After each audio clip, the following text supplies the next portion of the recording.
Hello, welcome to my YouTube channel. মধুবাবুর চ্যানেলে আপনাদেরকে আবার ওয়েলকাম। আজকে ক্লাস 10 কি ক্লাস 10 এর চ্যাপ্টার টু 2.2 যে ম্যাথগুলো আছে এটার 5 নাম্বার অঙ্কটা আমরা আজকে করব 5 আর 6। আগে দুটা ভিডিওতে বাকি অঙ্কগুলো করেছিলাম, আজকে 5 আর 6 করে নেব। দেখে নিই আমরা 5 আর 6 কিভাবে করতে হয়। তাহলে প্রথমে আমার কি করতে হবে বন্ধুরা, টি স্কোয়ার, হ্যাঁ, এখানে কত 15 দিয়েছে, তো এটাকে আমরা কি করতে হবে, হ্যাঁ, রুট দিয়ে ব্র্যাকেটে নিয়ে নিতে হবে। এটা সাধারণত কি নিতে হবে, এরকম ফর্মুলাতে করতে হবে, s square minus b square ফর্মুলাতে। এ স্কোয়ার মাইনাস বি স্কোয়ারের সূত্র কি, a plus b a minus b, এই ফর্মুলাতে আমাদের নিতে হবে। তাহলে এ স্কোয়ার মাইনাস এটা কি করতে, রুট দিয়ে 15 স্কোয়ার, এ স্কোয়ার মাইনাস বি স্কোয়ারের ফর্মুলাতে নিলাম। তাহলে এটা কীভাবে নেব, টি এ প্লাস বি এ মাইনাস, তাহলে টি মাইনাস 15, তাহলে এই ফর্মুলাতে নিয়ে চলে যাবো, এ স্কোয়ার মাইনাস বি স্কোয়ারের ফর্মুলাতে নিয়ে চলে যাব, এ plus b a minus B. তাহলে এ স্কোয়ার বি স্কোয়ারের ফর্মুলা কি, a plus b a minus B. ঠিক আছে, এবার লিখতে হইব, এবার আমরা এটার কি ভেরিফাই করে নেব। ভেরিফাইটা কীভাবে করবো দেখে নিই। টি প্লাস 15 ইকুয়াল টু 0, তাহলে টি ইকুয়াল টু প্লাস 15, ঠিক আছে, প্লাস 15 ইকুয়াল টু পরে গেলে কী হইব, মাইনাস 15। ঠিক আছে, এবার t minus root 15 equal to 0, তাহলে কী হইব, t equal to minus 15 equal to পরে গেলে প্লাস 15। এতটুকু আশা করি তোমরা বুঝতে পেরেছো, একটা মাইনাস 15 একটা প্লাস 15 আসলো। এবার আমরা লিখবো শূন্য দ্বয়ের যোগফল। এবার লিখবো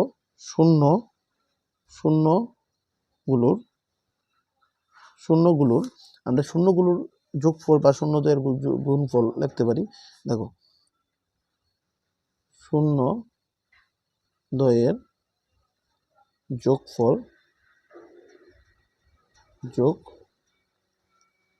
শূন্য দ্বয়ের যোগফল লেখার পরে আমরা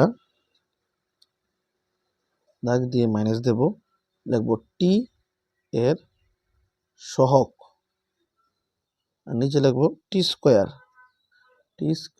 এর সহগ। তাহলে এখানে শূন্য দ্বয়ের যোগফল, তাহলে মাইনাস 15 প্লাস 15 এটা লেখা নিতে হবে। তাহলে মাইনাস 15 প্লাস দিয়েছিলাম 15 ইকুয়াল টু টি এর সহগ। তাহলে টি এর সহগ কিটা, টি এর সহগ তো কিছু নাই, এখানে টি নাই, তাহলে কি হইব 0। টি স্কোয়ারের সহগ কিটা আছে, টি স্কোয়ারের সহগ এখানে ধরুন কি, আমরা টি স্কোয়ারের সহগ আমরা কি ধরুন, এখানে টি স্কোয়ারের সহগ 1 ধরুন, এখানে কিছু নাই মানে 1। ঠিক আছে, দেখো মাইনাস 15 প্লাস 15, তাহলে প্লাসে মাইনাসে কী হয়, ক্যান্সেল হয়ে যাবে, তাহলে কী হবে আনসার 0। তাহলে 1 দিয়ে কি 0 ভাগ করা যাবে, ভাগ করলে কী হবে 0 আনসার। তাহলে 0 ইকুয়াল টু 0 সাধারণত শূন্য দ্বয়ের যোগফলের উত্তর বা আনসার। ঠিক আছে, এবার শূন্য দ্বয়ের গুণফল এর উপরের পার্টটা করব।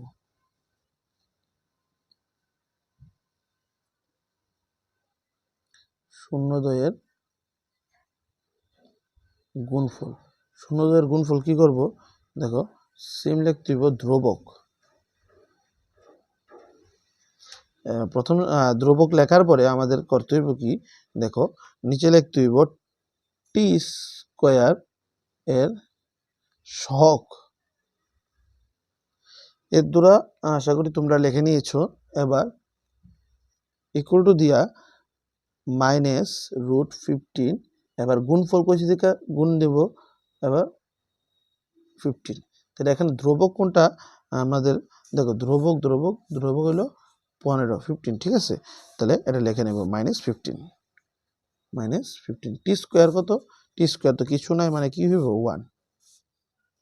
তাহলে এখানে দেখো এখানে কি আছে, দুইটা আছে, আমরা অনেক সময় দুইটা থাকলে এরকম মাইনাস 15 এদিকে 15 আছে, তাহলে দুইটা থাকলে কি হবে, একটা কমন নিয়ে আসবো আমরা সাধারণত, কিরকম মাইনাস 15টা কমন চলে আসবে। ঠিক আছে, এবার উপরে কি আছে মাইনাস 15, তার নিচে 1 কি আর কোনো ভ্যালু নাই, তাহলে মাইনাস 15 চলে আসবে, তাহলে এখানে তোমরা একটা জিনিস মনে রাখবে, আমি তোমাদেরকে যেটা ক্যান্সেল করে আমি দেখাচ্ছি। দেখো যে সময় দুইটার থেকে আমরা একটা কমন নিয়ে আসবো তখন করলাম রুটটা উঠে যায়। ঠিক আছে, তখনকার কী হইব, রুটটা উঠে যাবো গা -15, আর এই আবার দিয়ে দিছি, তাহলে -15 ইকুয়াল টু মাইনাস, এই জায়গাতে প্রচণ্ড ভুল হচ্ছে, -15 ইকুয়াল টু -15। দেখো আমরা দুইটাতে সময় একটা কমন আনবো, তখন কি হইব, রুটটা কি উঠতে যাবো গা, রুটটা উঠে সেটা -15 ইকুয়াল টু -15। দেখো তোমরা বুঝতে পেরেছো কিনা, যদি না বুঝো তাহলে আমাকে কমেন্ট করতে পারো। 0 এর যোগফল, 0 এর গুণফল তোমরা আশা করি তোমরা পারবে। আমরা এখানে একটু কিরকম, দুইটার থেকে একটা যদি কমন আসবে তখন রুটটা উঠতে যাবো গা, মনে রাখবা। তাই -15 ইকুয়াল টু -15 আনসার। ঠিক আছে, ক্লিয়ার নাকি? এবার আমরা লাস্ট একটা আছে 6 নাম্বার যে অঙ্কটা আছে এটা করে নিব। তাহলে 2.2 এর 1 নাম্বার যে অঙ্কগুলো ছিল সবগুলো শেষ হয়ে যাবে। তো 6 নাম্বারটা কি দিয়েছে, 3x square minus x minus 4। তাহলে এটা কীভাবে করব, দেখো 3x স্কোয়ার, হ্যাঁ, minus x, 3x square minus x. এবার দেখো যদি আমরা এক্স, এটাকে আমরা কীভাবে লিখতে পারি, এটা আমরা এইভাবে লিখতে পারি না। দেখো 4 থেকে যদি আমরা 3 মাইনাস করি কী হতে পারে, 4 থেকে 3 মাইনাস করে 1 আসতে পারে বা এক্স নাকি, তাহলে -4, এটা আমরা এইভাবে লিখতে পারি, ঠিক আছে না? আচ্ছা 3x স্কোয়ার মাইনাস এক্স, যদি 4 থেকে আমরা 3 মাইনাস করি তাহলে কি 1 আসতে পারে না, এক্স আসতে পারে না? এরকম আমরা সাজাইলাম। প্রথম সাজানোর পরে ধরো লিখবা 3x স্কোয়ার মাইনাস 4 এর সাথে এক্স ইন্টু করলে 4x, মাইনাস আছে তো, মাইনাসে মাইনাসে প্লাস, 3 এর সাথে এক্স ইন্টু করলে 3x মাইনাস 4। দেখো কোনো সমস্যা নেই তো, নিচে চলে আসবো, ঠিক আছে? তাহলে এখানে 3x স্কোয়ার, তাহলে এখানে 4x, তাহলে এখান থেকে একটা এক্স আমরা কমন নিয়ে আসতে পারি। এবার ব্র্যাকেটে এখানে 3x মাইনাস, হ্যাঁ, 4টা কমন নিয়ে আসলাম, হ্যাঁ, প্লাস এখানে আর কিছু নেই, এই জায়গাতে আর কিছু নেই, তাহলে 1, আর এখানে কি হবে 3x মাইনাস 4টা লিখে নেব। ঠিক আছে, এতটুকু বুঝতে পেরেছো? এবার এখানে 3x মাইনাস 4, আর এখানে আছে x প্লাস 1, এখানে 3x মাইনাস 4, এখানে 3x মাইনাস 4, দুইটাতে একটা নিয়ে আসলাম 3x মাইনাস 4, আর এখানে x প্লাস 1 লিখে নেব, x প্লাস 1। তাহলে এতটুকু লেখার পরে এরপর এইগুলোকে ভেরিফাই করে নেব। 3x মাইনাস 4 ইকুয়াল টু 0, তাহলে 3x equal to minus 4 equal to পরে গেলে কি হবে, প্লাস 4, তাহলে x ইকুয়াল টু উপরে চলে যাবে 4, নিচে চলে যাবে 3, ঠিক আছে? দাগ দিয়ে x প্লাস 1 ইকুয়াল টু 0, তাহলে x ইকুয়াল টু কী হবে, প্লাস 1 ইকুয়াল টুর পরে গেলে -1 হবে। দেখো ঠিক আছে নি, এতটুকু ক্লিয়ার তো তোমাদের? এবার 0 এর গুণ যোগফল করব। 0 এর যোগফল, 0 এর যোগফলের ফর্মুলাটা হবে -x এর সহগ, আর নিচে হবে কি x স্কোয়ার এর সহগ। এবার 0 এর যোগফল আমরা এটা আর এটা লিখবো, তাহলে কীভাবে লিখবো, হ্যাঁ, 4/3 যোগ ব্র্যাকেটে লিখবো কি -1 ইকুয়াল টু এক্স এর সহগ কোনটা, এক্স এর সহগ কিছু আছে নাকি, এক্স এর সহগ তো কিছুই অলরেডি নেই, তাহলে আমরা কি লিখবো, এক্স এর সহগ কিছু নেই মানে কি 1, এক্স থাকা মানে কি 1, তাহলে -1, এক্স থাকা মানে কি 1, এখানে এক্স এর সাথে মাইনাসটা আছে না, মাইনাসটা সামনে বসাইলাম, ঠিক আছে? আর এক্স মানে কি 1, এক্স স্কোয়ারের সহগ কি 3, দেখো এক্স স্কোয়ারের সহগ কি 3, তাহলে 3 আমরা লিখে নেব নিচে। এবার দেখো কি করব আমরা, হ্যাঁ, নিচে 1 এর নিচে কিছু নয় মানে 1 আছে, তাহলে 3 1 যা 3, 3 দিয়ে যদি 3 রে আমরা 3 দিয়ে যদি আমরা 3 রে কি করতে পারি, ভাগ করলে কত হবে 1 নাকি, 3 দিয়ে 3 রে ভাগ করলে 3 একে 3, তো 1 এর সাথে যদি 4 ইন্টু করি 4, প্লাসে মাইনাসে মাইনাস, 1 দিয়ে যদি এই নিচের 1টা যদি 3 রে ভাগ করি 3, তাহলে 3 একে কত হইব 3, তাহলে 3 ইকুয়াল টু মাইনাসে মাইনাসে প্লাস 1, নিচে চলে যাবে কি 3, তাহলে নিচে একটা মাইনাস করে নেব, 4 এর থেকে 3 কে লেখা কি হবে 1, আর নিচে 3 ইকুয়াল টু উপরে 1 নিচে 3, তাহলে 0 এর যোগফল আমরা করে নিলাম। এবার লিখব 0 এর গুণফল, 0 এর গুণফল আমরা কি করতে পারি, দেখো আমরা যোগফলের পরে গুণফলটা করব, তাহলে গুণফলের ফর্মুলাটা কি তোমরা একবার বলো, তোমরা মাথা যাচ্ছে কি না দেখি আমি। উপরে কি হবে, উপর হবে ধ্রুবক, উপরে কি হবে ধ্রুবক পদ, আর নিচে হবে কি, নিচে হবে এক্স স্কোয়ার এর সহগ। ঠিক আছে, এতটুকু তোমরা অলরেডি বুঝতে পেরেছো। ঠিক আছে, এবার তাহলে শূন্যদের গুণফল আমরা কোনগুলি লিখবো, এখানে এটা আর এটা লিখবো।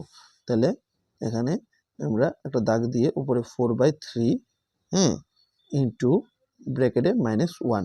তাহলে এখানে ধ্রুবক পদ কোনটা, ধ্রুবক পদ আমরা -4, আর এক্স স্কোয়ার কোনটা হইব 3 না।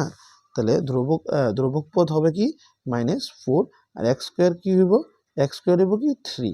এবার আমরা এটা সলভ করে নিই। হ্যাঁ দেখো 4 এর সাথে 1 ইন্টু করলে কি হবে, 4 মাইনাসটা চলে আসলো সামনে, 3টা সেম টু সেম বসে যাবে। এবার এখানে কি -4 আর নিচে 3। দেখো তোমরা কোনো অসুবিধা আছে কি না, আমরা উপর থেকে দেখাচ্ছি। উপরে এই জায়গাটা মনে রাখবে 3x স্কোয়ার - x। দেখো আমরা যদি 4-এর থেকে যদি 3 চলে যাই তাহলে কি হবে 1 মানে কি x, তাহলে আমরা এটি x লিখতে পারি না, এই জন্য 4 - 3 এভাবে সাজাইলাম। এবার -4, 3x স্কোয়ার -4x মাইনাসে প্লাস 3x -4, এখান থেকে একটা x কমন আনলাম, 3x -4, তার কিছু নেই মানে +1, 3x -4 মনে রাখতে হবে, এখানে যেটা থাকবে এখানেও সেম থাকতে হবে। হ্যাঁ এই জন্য আমরা এখান থেকে 3টা এখানে কমন আনিনি। ঠিক আছে, এবার এই দুইটার থেকে একটা কমন আনলাম আর x + 1 একদিক দিয়ে নিয়ে আসলাম। ঠিক আছে, এবার ভেরিফাই করলাম, শূন্যদের যোগফল করলাম, শূন্যদের গুণফল করলাম। এভাবে তোমরা এই অঙ্কগুলি করে নেবে। আর যদি কোনো ধরনের সমস্যা হয় তাহলে আমাকে পার্সোনালি তোমরা হোয়াটসঅ্যাপে SMS করতে পারবে যদি কোনো সমস্যা হয়। ঠিক আছে, তাহলে পরবর্তী নেক্সট ভিডিওতে আমরা বাকি অঙ্কগুলি করব। পরবর্তী যে নেক্সট ভিডিওটা হবে ওই ভিডিওটার মধ্যে আমরা পরবর্তী অঙ্কগুলি করব। ঠিক আছে, আজকের জন্য এতটুকুই, বাই। চ্যানেলটার ভিডিও ভালো লাগলে লাইক কমেন্টস করবে এবং চ্যানেলটা সাবস্ক্রাইব করে বেল আইকনে ক্লিক করে দেবে। বাই, বন্দে মাতরম।